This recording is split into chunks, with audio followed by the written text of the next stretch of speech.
இடம்பொருள் நேயர்களுக்கு வணக்கம் சார். இன்னைக்கு பார்த்தீங்க அப்படின்னா இப்போ சிறகடிக்காசை சீரியலில் இப்போ திருப்பி எங்கள் அம்மா ஒரு தங்க தாரகை, ஒரு பொன்னான மங்கை விஜயாவை போய் இப்படி சுருக்கு பிடிக்க வச்சிட்டிங்களே அப்படின்னு இந்த பக்கம் மனோஜ் ரோஹினியை குறை சொல்கிறாரு, அந்த பக்கம் பார்த்தா முத்து மீனாவை குறை சொல்கிறாரு. என்ன இருந்தாலும் நீ தானே அவ்வளோ ஆட்டம் ஆடினதுனால தான் எங்கள் அம்மாவுக்கு சுருக்கிக்கிடுச்சு அப்படின்லாம் பேச இவங்க வேற கோவப்பட்டு இருக்காங்க. என்ன நினச்சிட்டு இருக்கீங்க, தேவையில்லாமல் என்னையா எடுக்கிறீங்க அப்படின்ட்டு மீனா நீங்கள் தானே வருத்தப்பட்டீங்க அப்படின்னா அப்போ நீ தானே அந்த ஐடியாவை கொடுத்தாலும் மாற்றி பேசிகிட்டு இருக்காங்க. நீங்கள் 2 பேர் பிடுங்கினதுமே தேவையில்லாத ஆணி தான் அப்படிங்கிறதான் உண்மை.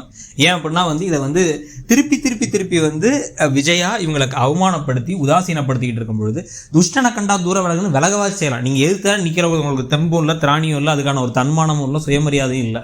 அப்போ அதுக்கு பதிலாக என்ன பண்ணலாம், விலையாச்சும் போகலாம். இல்லை அவங்க வருத்தமாக இருக்காங்க, அதனால அவங்க சாப்பிட வைப்போம். அத்தை சாப்பிட்டு போங்க, ஒரு வாய் ஊட்டி விட பார்த்து அத்தையை நான் பார்த்துக்கிறேன், அத்தை கூட நான் படுத்துக்கிறேன். அவங்க கேட்டாங்களா, அவங்க ரோகிணியை கூட்டு வச்சு உள்ள படுத்துக்க போகிறாங்க. நீங்கள் 2 பேரும் எப்பயும் போல உங்களுக்கு தான் ரூமை கேட்கறதுக்கும் தெம்பு இல்லை, மொட்டை மாடல போய் தூங்க வேண்டியதானே, அதையும் முடியலை. ரூமையும் கேட்க மாட்டோம், மொட்டை மாலையும் தூங்க மாட்டோம். இவங்க கூட போனால் என்ன பக்கத்துலேயே விட்டா படுத்துறவ போல அந்த பக்கம் காலு கீழே படு அப்படிங்கிறாங்க. இவங்களும் சரின்னு காலு கீழே போய் படுத்துட்டு இருக்காங்க, டோர் மேட் மாதிரி.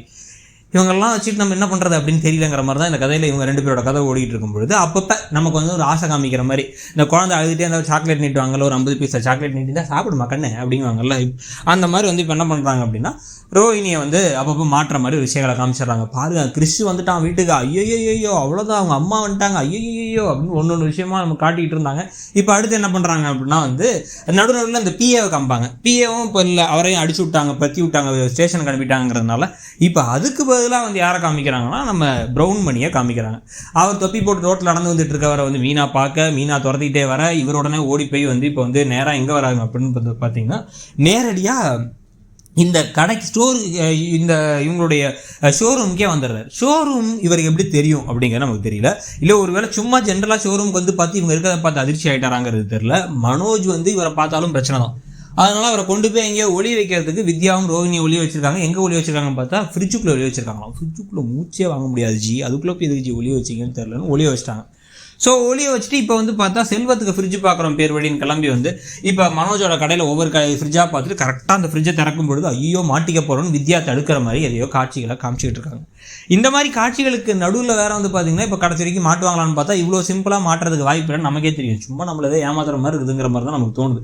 இப்போ இந்த இடத்துலையும் தப்பிச்சிட்டாங்க அப்படின்னா திருப்பி புலி வருதுன்னு இந்த கதையில் எத்தனை நாள் தான் இப்படி மாட்டாமலே ரோஹினியை கூட்டு போகலான்னு நினைக்கிறாங்கிறது தெரில.